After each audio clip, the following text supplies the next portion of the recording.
Olá, tudo bem? Como vocês estão? Hoje nós vamos falar sobre as fontes de energia. Falando em energia, né?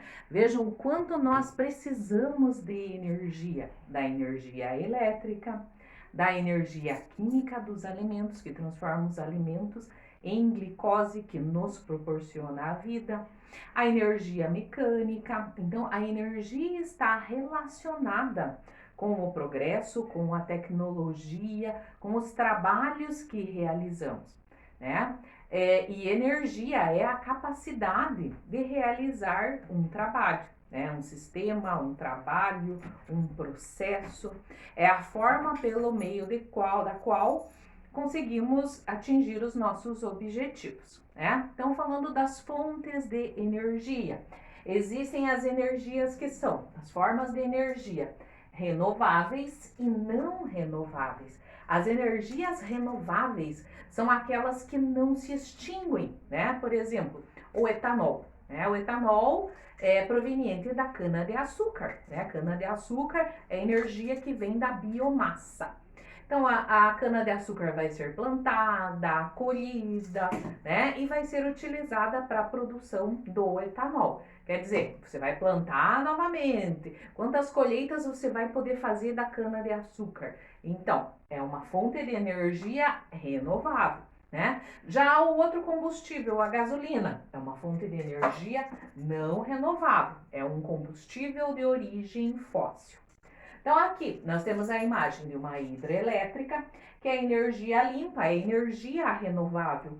Só que uma área muito grande vai ser alagada, vai prejudicar o meio ambiente, né? Aqui é uma forma de energia não renovável, uma plataforma de extração de petróleo. Aqui uma fonte de energia não renovável também, que é a energia nuclear. Para a energia nuclear é utilizado o urânio. É um elemento químico radioativo que emite partículas e é extremamente perigoso e poluente para o meio ambiente no caso de acidentes. Aqui nós temos a energia fotovoltaica, que é a energia utilizada a partir da luz do sol, e a energia eólica, que é a energia utilizada a partir do vento. Então, os usos da energia.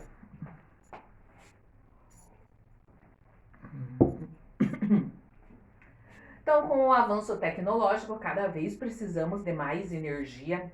Se nós formos observar, né, a bisavó de vocês, se vocês ainda tiverem, né, a felicidade de ainda ter a bisavó, a avó, né, ao menos vocês vão lembrar das histórias que elas contavam. Para lavar roupa era um processo, né? Não era só pegar a água da torneira para lavar roupa de jeito nenhum. A água tinha que ser pegada de vertentes, de nascentes, de rios, de poços, carregadas até a sua casa. Máquina de lavar, nem pensar, né? Então as dificuldades eram muito grandes e cada vez as pessoas precisam de uma quantidade maior de energia. E a necessidade de procurarmos, de utilizarmos uma energia limpa, que não polua, cada vez é mais gritante, né?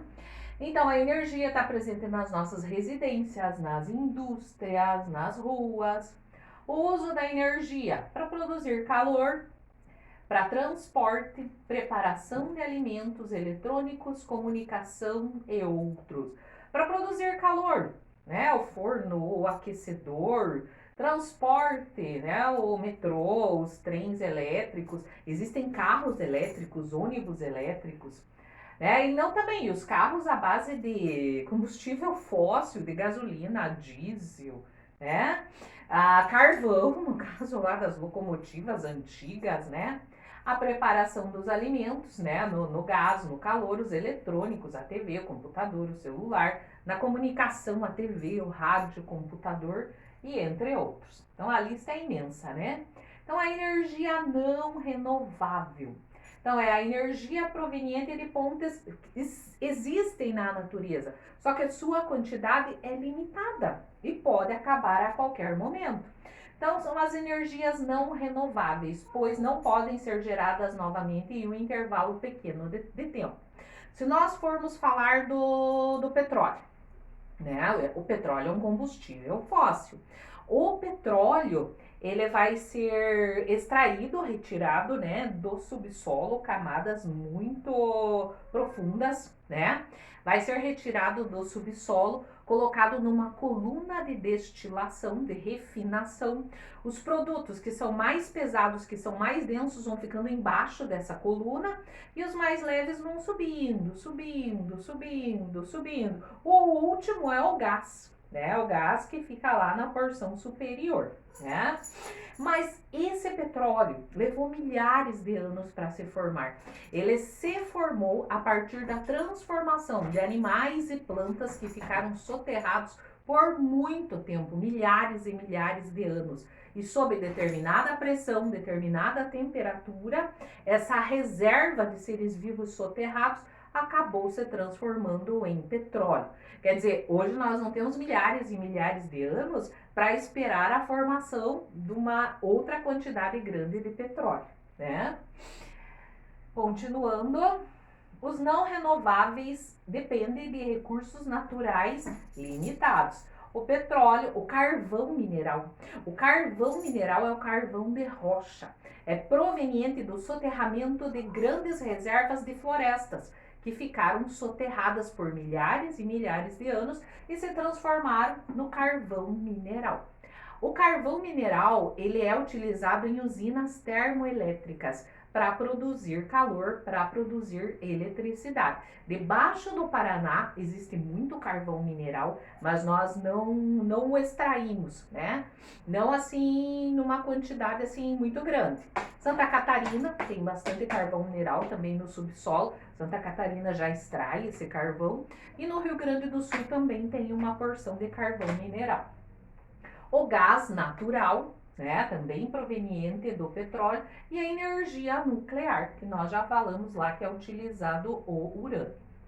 Energia de combustíveis fósseis. Por que combustíveis fósseis? O que é um fóssil? O fóssil é um resto de ser vivo, animal, vegetal, né, de micro-organismo, resto de ser vivo que foi soterrado debaixo de rochas sedimentares e ao longo de milhares de anos também, sob determinada pressão, sob determinada temperatura, também, né? O carvão se transformou em combustível fóssil, o petróleo se transformou em combustível fóssil também. Por quê? Combustível fóssil? Porque é um fóssil que é utilizado para a produção de energia. Então, o petróleo, o carvão mineral, o gás natural, eles não são renováveis porque levam milhões e milhões de anos para se formar novamente. E o seu uso contribui para a poluição do meio ambiente.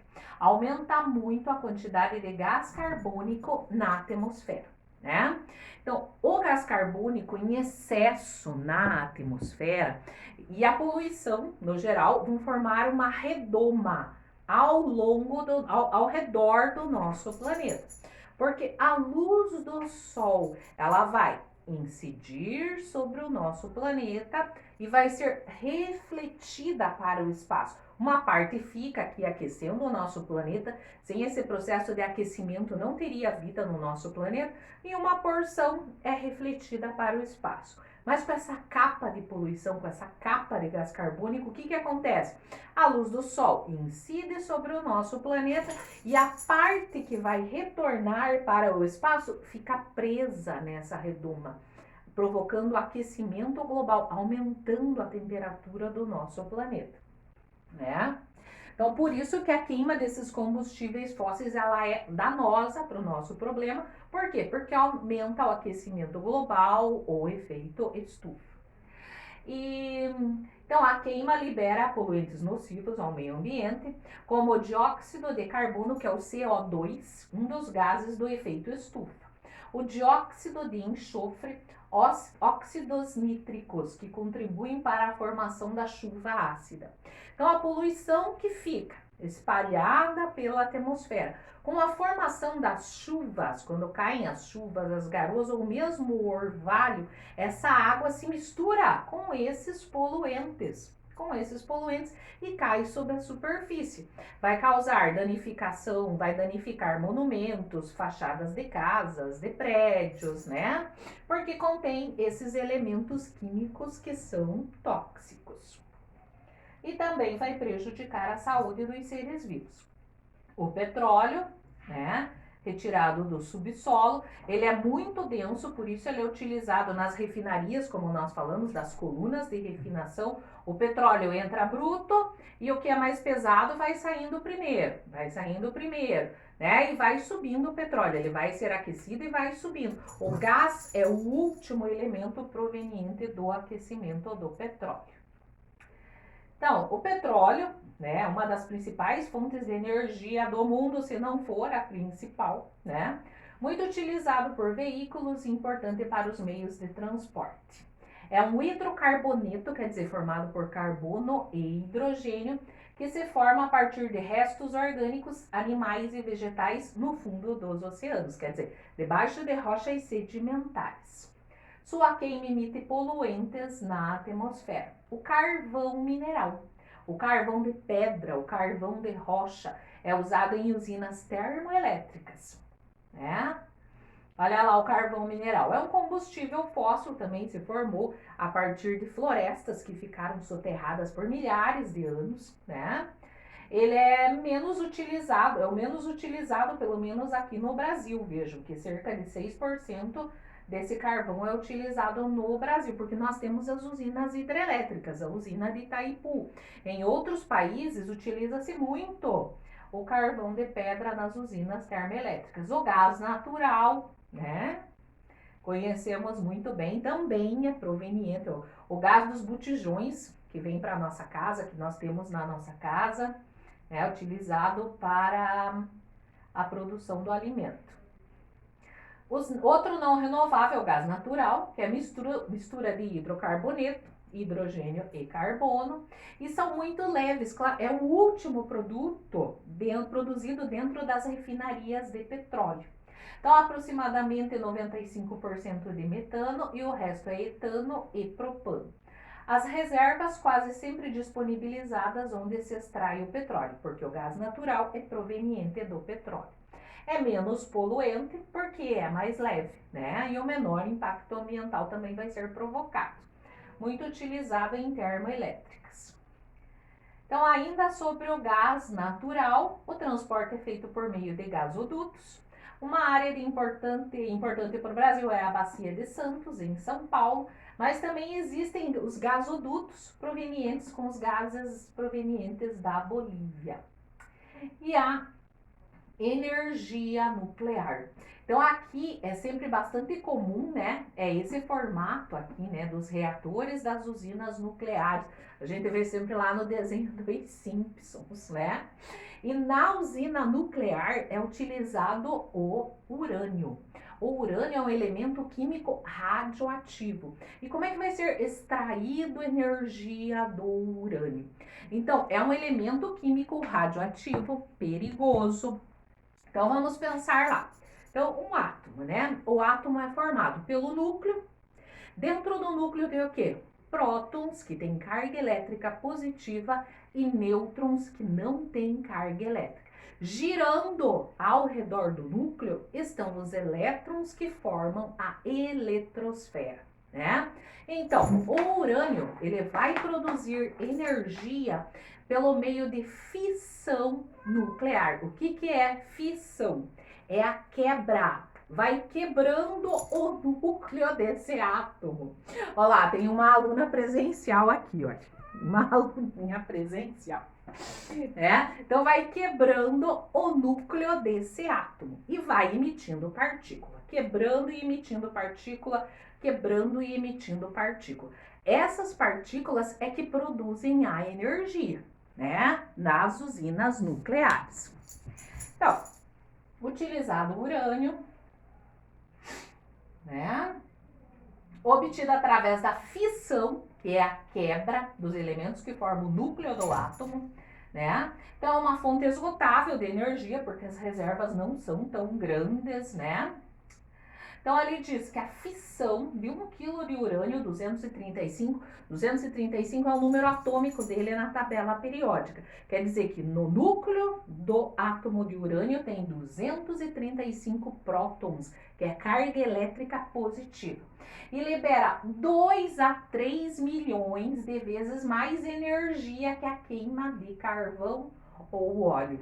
Vejam quanta energia é liberada.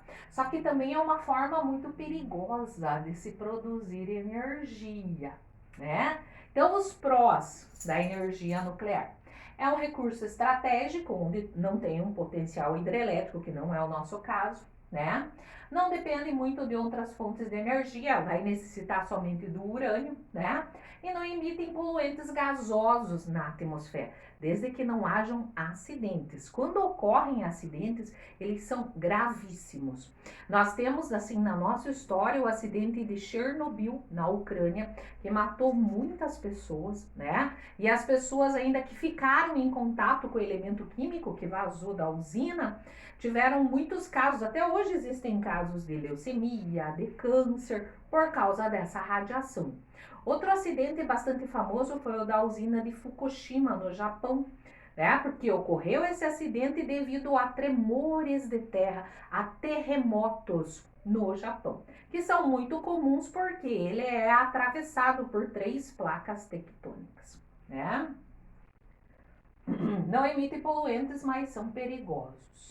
E os contras? Elevado custo de produção, é muito caro produzir energia elétrica nas usinas nucleares. E o destino do lixo tóxico? Não se sabe o que fazer com o lixo proveniente das usinas nucleares. Eles vão sendo agrupados, armazenados, mas até quando? E se ocorrer um vazamento? Né? Se contaminar a água que nós bebemos, a água do mar, a atmosfera, o solo, né? É muito perigoso. Então, os riscos ambientais e sociais em caso de acidentes, né? A energia renovável. A energia renovável é aquela que se renova, né? Acabou, não acaba, você produz novamente. A energia que vai se renovando. Então, a energia proveniente de fontes encontradas na natureza que são autorregeneradoras. Fontes que produzem energia limpa, que não levam ao aquecimento global, porque não vão estar emitindo gás carbônico, né? E que não emitem poluentes. Energia sustentável, produção de energia pensando nas gerações futuras, isso é muito importante. Então, a energia solar, que ainda é pouco utilizada, né? É claro que ela está crescendo, só que é um processo ainda caro de se conseguir a produção de energia, né? Vejam que ela pode ser obtida através de coletores dos raios solares, né? A energia fotovoltaica, que pode produzir energia elétrica e produzir calor também, né? Então, a energia solar consiste no aproveitamento da radiação solar, é inesgotável, né? Pelo menos enquanto o sol estiver lá, vai ter como produzir energia, e altamente potente. Não é necessário o transporte da energia até as residências. Por quê? Porque elas vão ter essas placas coletoras da energia solar nos seus telhados. Existem 2 formas de utilização de energia, a fotovoltaica e a térmica, que é para produzir calor. É mais cara que as outras, como nós falamos, porque ainda é uma forma nova de coleta, né, dessa energia. A fotovoltaica, as placas são colocadas no telhado das casas para produzir energia elétrica. Utilizada pela casa, né? Durante o dia, energia produzida vai para a companhia de energia elétrica, e durante a noite, quando você precisa, ou mesmo para os teus afazeres durante o dia, a companhia te devolve essa energia. Quer dizer, você vai consumir nada, não vai gastar nada com energia, né? Mas o problema é a instalação, que é bastante cara. Então, a energia elétrica, quando é usada para aquecimento, a térmica, é usada para produzir energia térmica, para aquecer a água que vai se converter em vapor, né? E a partir daí produzir energia elétrica também. Utilizada com placas, espelhos, lentes que vão ampliar essa produção de energia para produzir eletricidade. A energia eólica, que é a energia produzida a partir do vento. Vejam nessa primeira figura, aqui olha, tem dois operários sobre aqui olha, das hastes. Das hastes que são colocadas espaçadamente, são muito altas. E elas vão girando, né? Vão girando e produzindo energia elétrica. É como se fosse lá na hidrelétrica. Essas hélices, essas pás vão movimentar as turbinas e a partir do movimento das turbinas será produzido energia elétrica.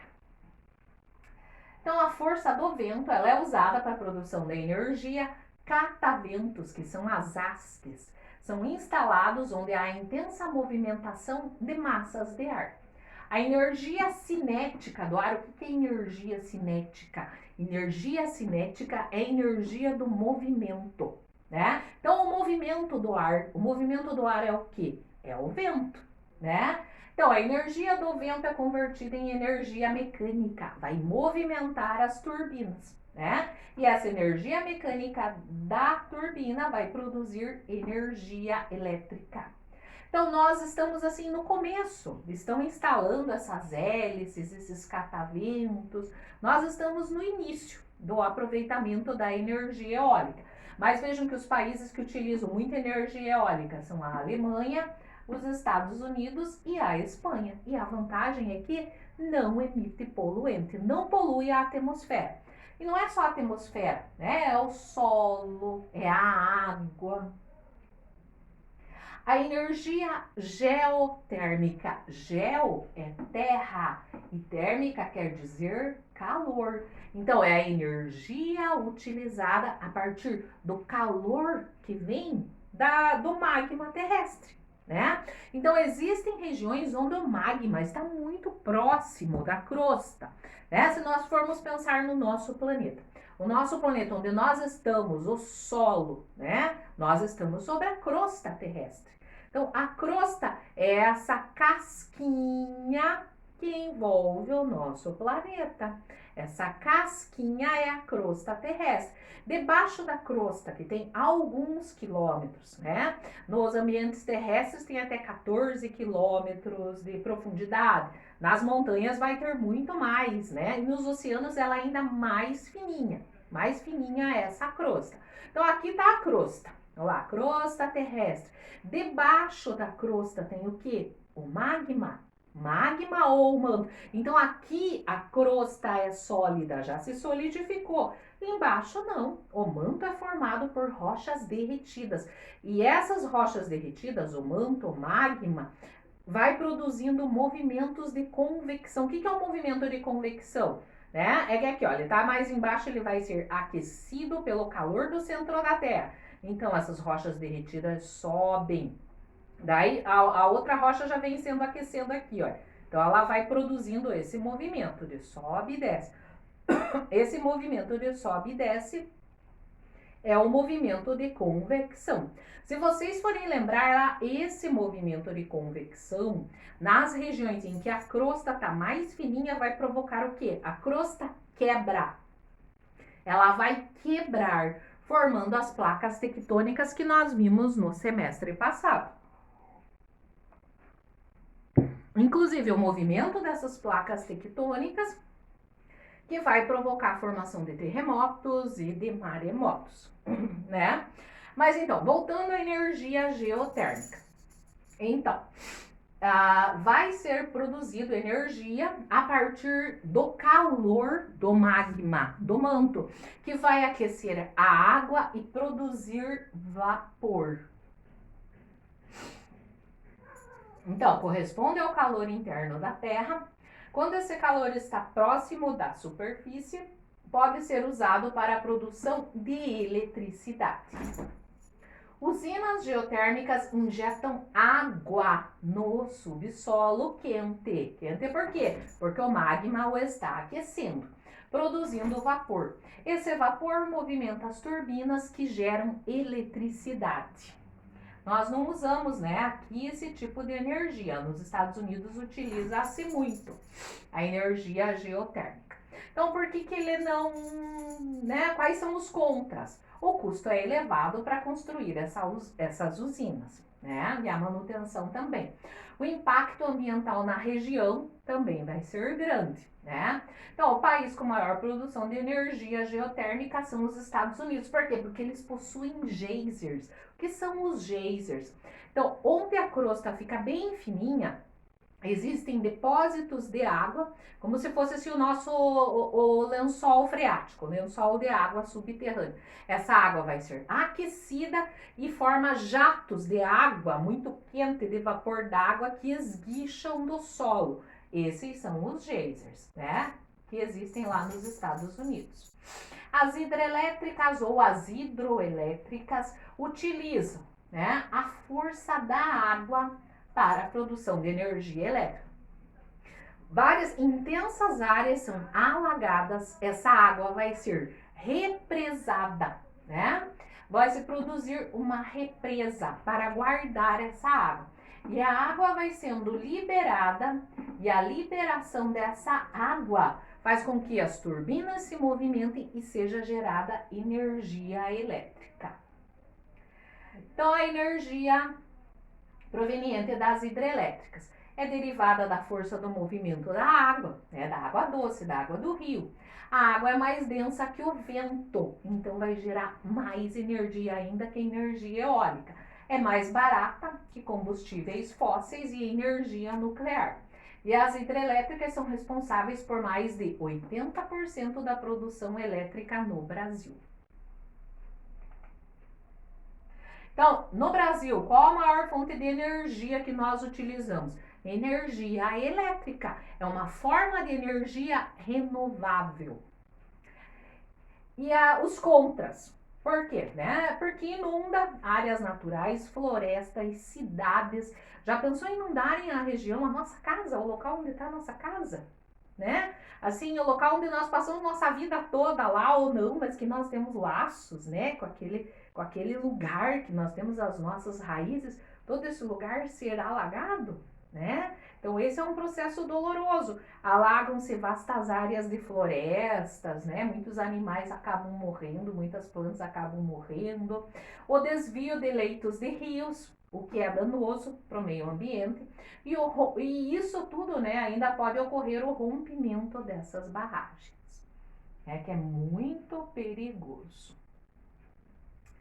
Outra forma de energia renovável que nós não usamos aqui ainda, mas o Portugal utiliza muito, é utilizar a energia das ondas, das correntes marítimas. Então, vai ser produzida energia elétrica a partir do movimento dessas ondas, dessa corrente elétrica que vai fazer com que a força da água movimente as turbinas e produza-se energia elétrica. Então, a movimentação das ondas para a produção de energia, como em uma hidrelétrica, uma barragem capta a água dos mares durante as cheias, quer dizer, quando é lua nova, quando é lua cheia, a água do mar acaba subindo, né? E essa água depois é liberada quando as marés diminuem. A água liberada gira as turbinas que ativam os geradores, produzindo energia elétrica. A energia da biomassa, estamos começando nesse sentido, né? Estamos avançando bastante. Então, é a utilização, né? Aqui o exemplo é a cana-de-açúcar, vejam, né? Então, a cana-de-açúcar vai ser utilizada para a produção de açúcar, para a produção do etanol, que é o álcool. O bagaço da cana, ele vai sofrer fermentação e a partir da fermentação, a fermentação é o processo onde os micro-organismos, as bactérias e os fungos, que são microscópicos, eles vão se alimentar desse bagaço da cana, se alimentam do bagaço da cana e vão se reproduzir. A reprodução é a fermentação. Nessa fermentação produz-se muito gás. Então o gás aí vai ser usado como fonte de energia, né? E vai ser produzido o álcool também, mas é em pequena quantidade nessa fermentação.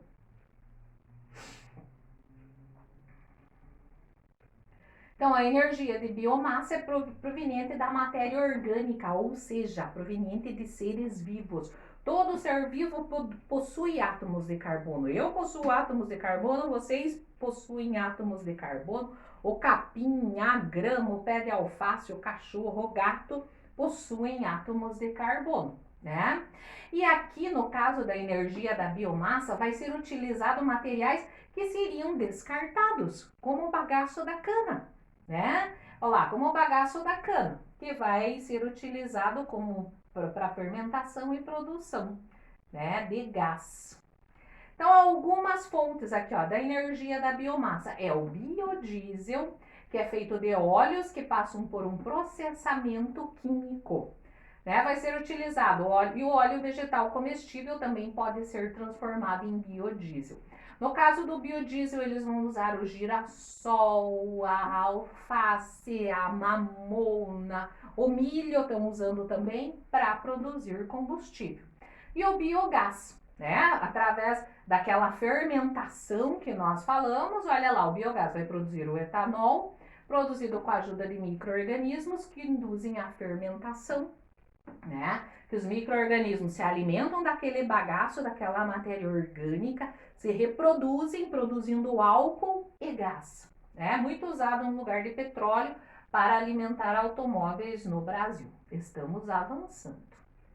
Então, o que nós podemos concluir? Que as energias renováveis, além de infinitas em termos, né? Se nós formos pensar na água, vejam o problema hídrico que nós estamos enfrentando.